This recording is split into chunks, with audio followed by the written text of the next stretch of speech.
Good morning, friends. Before we begin today, I wanted to take a moment to introduce you or reintroduce you to someone who inspired the way I'm telling my stories here on Sunshine Strategies Radio, Mr. Paul Harvey.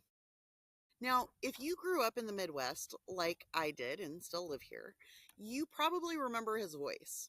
Steady, deliberate, and unmistakable. He was one of America's most beloved radio broadcasters, famous for his news and commentary, but even more so for the rest of the story. Each day he'd share a little known tale about history or human nature or the hidden truth behind a headline. And just when you thought you knew where it was going, he'd hit you with a twist. And then he'd close, softly but firmly, and now you know the rest of the story. So today I'm borrowing a little of Paul Harvey's spirit. I've been thinking about him off and on for the last few weeks because there's a story we all think we know, but the truth is deeper, darker, and more important than one man's name. So if you're new here, welcome. This is Sunshine Strategies Radio, and I am Jen McMillan, the founder and your host. Every week, we shine a light on what's really happening in our communities, our country, and our democracy. We make sense of the headlines in a way that families can understand, and we talk about how ordinary people, just like you and me, can build a better future right where we are. Because democracy isn't something we vote for in every 4 years. It's something that we practice every day. So today I wanted to talk about a story that continues to rattle the United States. A story about power, silence, and the way corruption hides in plain sight. And I'm sure this name is not going to come to any surprise to any of you, because I'm talking about Jeffrey Epstein today.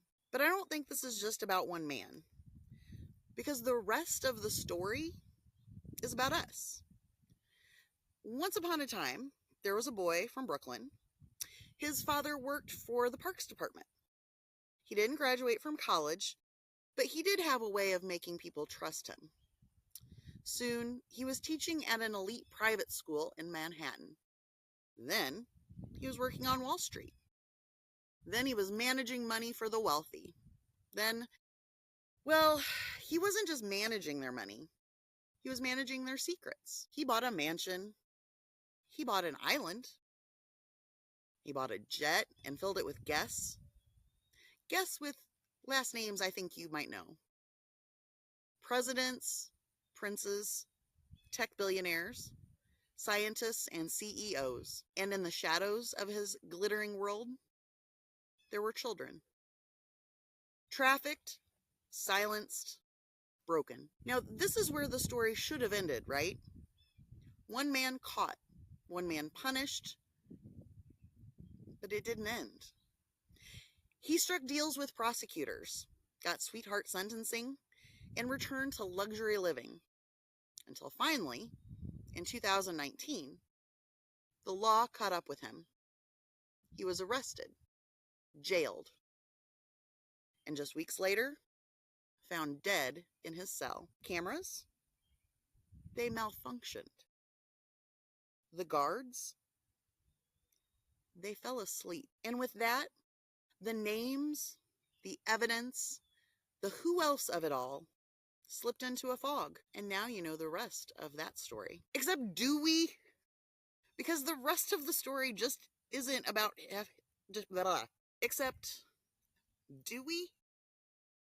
Because the rest of the story isn't just Jeffrey Epstein. It's a bigger question. How does someone like him, someone who's hurt so many for so long, stay protected? And here's the harder part. We already know the answer. It's because he moved in a world where power protects itself, where money buys silence, where the law bends, not for truth, but for influence. Epstein is gone, but the condition that let him exist, they're still here. What do we do with that? First, we have to name it out loud. We admit that democracy doesn't work if it only protects some of us. Second, we shine a light where there are shadows. And transparency. From our leaders, from our courts, and from our own institutions. Third, we build systems that don't let power and wealth create immunity.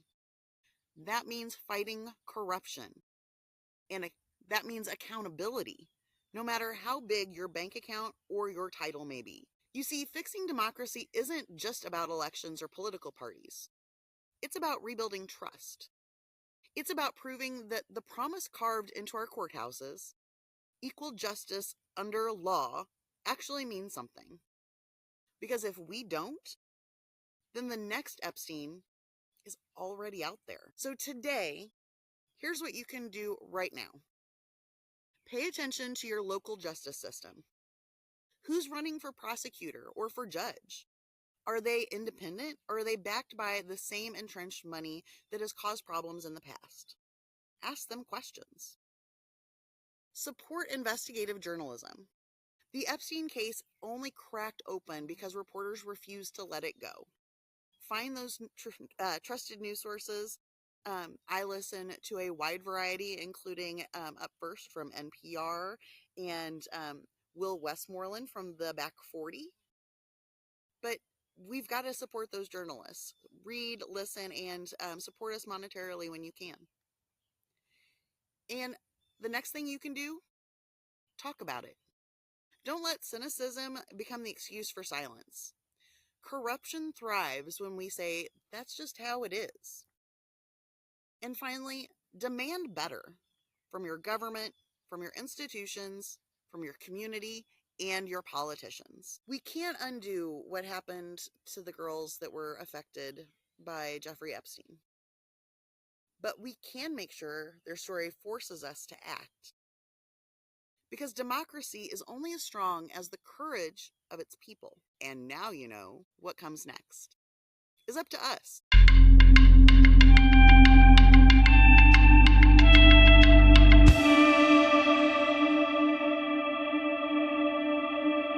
All right, now grab your coffee, buckle your seatbelt, or make sure your toddler's in theirs, and let's cruise through this week's headlines. We'll go from around the world through DC and swing by Springfield, landing right back here in central Illinois.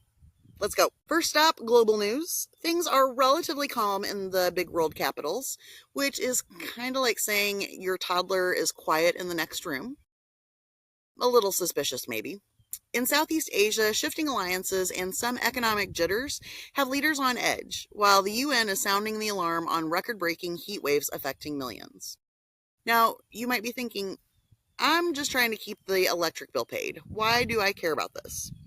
Well, all these global tremors show up in the price of our coffee beans, whether or not we can plan for vacations next year, and in environmental policies that we're going to be talking about for decades. If any of these topics of a special concern to you, let me know. I'm happy to unpack these in a future episode. Moving closer in on the U.S., this one stings a bit.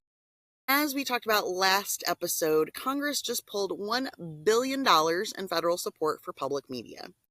Yeah, that's a B for billion.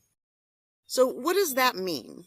Small town public radio stations and TV stations, like the ones in Charleston and Springfield, are about to feel the pinch really hard.